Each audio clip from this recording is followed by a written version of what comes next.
तुम्ही आता ड्रोनाचे जे स्वस्तिक आणि हे जे डेकोरेशन केलं कितले दीस लागले तुका? 1 महिना लागला. 1 महिना लागलो.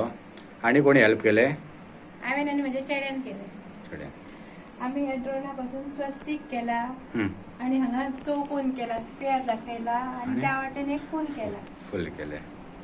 त्या फावटी आमी इको फ्रेंडली केल्ले, सो आमी पानांनी केला सगळे पत्रावळी, नेचराक सांबाळून केला. आणि कितले लागले हे आमचे ड्रोन आणि पत्रावळी तुका? हे टोटल 1000 लागले आणि 1000 पत्रावळी लागले, ड्रोन 300 लागले. Subscribe Prudent social media channel and press bell icon for latest notifications.